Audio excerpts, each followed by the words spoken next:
The storm had finally passed, leaving the lighthouse in a suffocating, almost tangible stillness.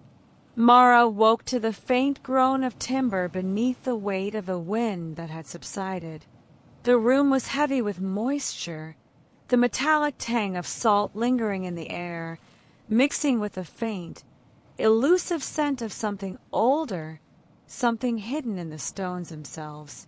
She wrapped the blanket tighter around her shoulders and sat on the edge of the bed listening. The walls seemed to lean closer, their very fibers shivering with anticipation. Outside, the horizon was a blurred line of gray, the boundary between sky and sea swallowed in fog. Each creak of the structure beneath her was amplified, echoing in the empty spaces like whispers she almost recognized.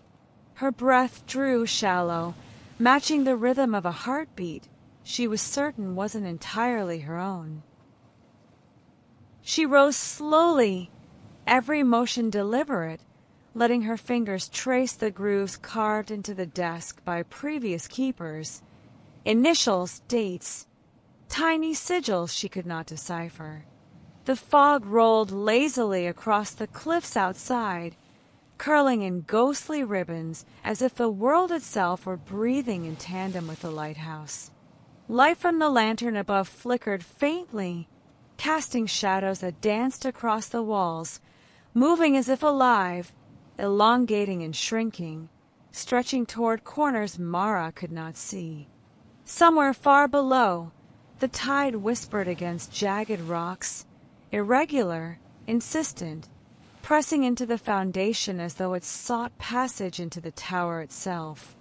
She felt the pressure on her chest, a gentle insistence, almost a heartbeat aligning with her own, guiding her gaze toward the horizon.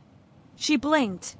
A fleeting pulse of movement vanished into the fog, leaving her eyes questioning the world itself.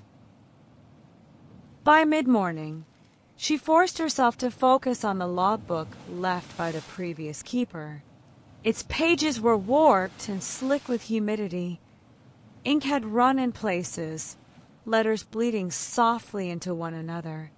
Each entry ended with the same ominous phrase, repeated in different handwritings over decades. "Keep it alive!"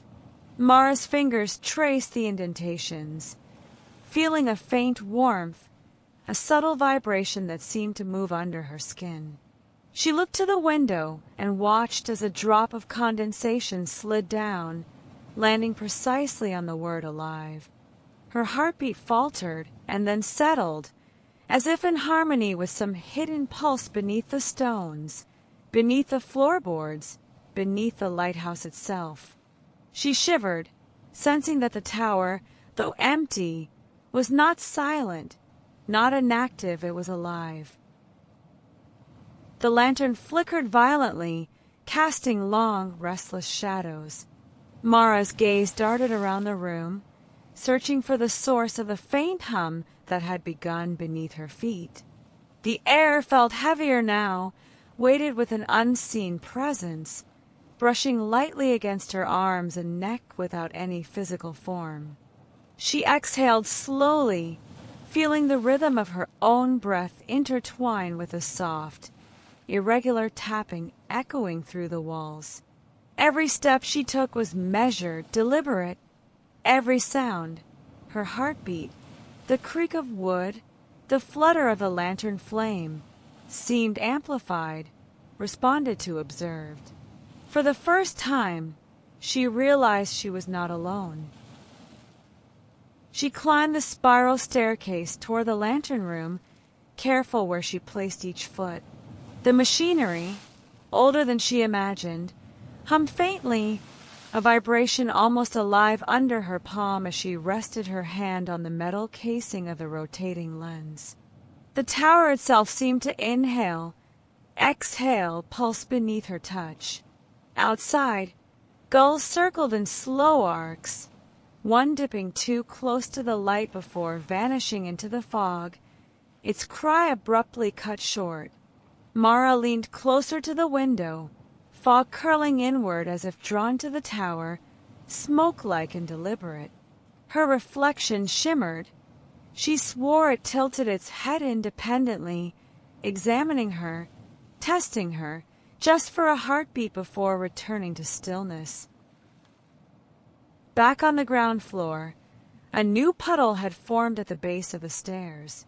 She had closed all windows and doors the night before, yet here it was, glimmering faintly in the lantern light. In the center floated a dark gray feather, spinning lazily. Beneath it, faint chalk lines etched themselves across the stone floor. Spirals, circles, arrows pointing inward, intricate as a labyrinth.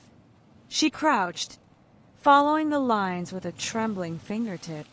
The stone beneath her skin pulsed, warm and alive. The lanterns flickered in perfect unison, responding to her subtle movements. Shadows stretched and breathed along the walls, dancing like living things, weaving around her limbs and reflections. Later, she settled at the kitchen table, tea long gone cold, the cup abandoned. From the walls came scratching sounds, slow, deliberate, almost musical. She pressed an ear to the wood. Whispered words formed in a tongue she did not understand, flowing like water, melodic yet alien. Stepping back, the sound ceased. Her reflection in the window shimmered. Her mouth moved without her, forming a soft, ghostly smile. The air itself seemed to thicken, pressing into her shoulders, a living weight of presence she could not see but undeniably felt.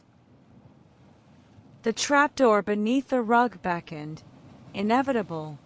Lifting it, she revealed a spiral staircase leading down into darkness. Cold air, tinged with salt and rust, escaped. The lantern cast its glow downward, illuminating chalk spirals identical to those above. Each step downward brought warmer, heavier air, pulsing as though the chamber itself breathed in time with her own heartbeat. Silence here was not absence.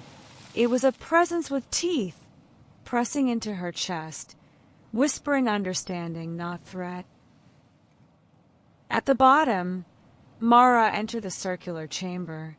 Its walls were etched with spirals of text, curling endlessly inward, a language she could not read. Amid the script, one phrase emerged, repeated. "The silence watches you." The letters glimmered, pulsing faintly with life in the lantern glow. A whisper brushed her ear. "Keep it alive." The lantern flickered, then went out. Darkness pressed thick against her eyes. Slowly, it reignited, brighter than before. The spirals glowed. The floor beneath her pulsed in rhythm with her heartbeat. The silence was awake, alive, and Mara could feel it moving through her veins, tethering her pulse to its own. The whisper came again, clearer, emanating not from the walls, but from deep within her chest.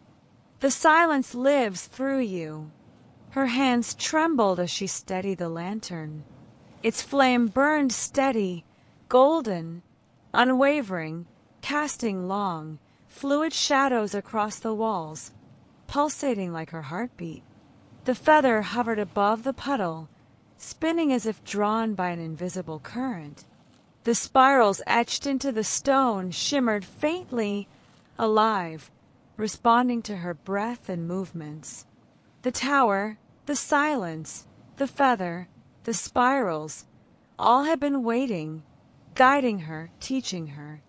She realized the silence was not empty, but alive, breathing through her, flowing with her pulse. Her heartbeat synchronized with the stone beneath her feet, the lantern's rotation, and the spiral's rhythm, bringing understanding to her chest. Mara smiled softly, tears pricking her eyes, not of sorrow but recognition. She was not just an observer. She was a participant, a vessel for the tower, the light, and the silence itself. The whispers were gone, but their rhythm remained, a certainty she would carry forward. The silence had never been empty. It had been waiting for her to awaken within it, to keep the light alive, and now she understood.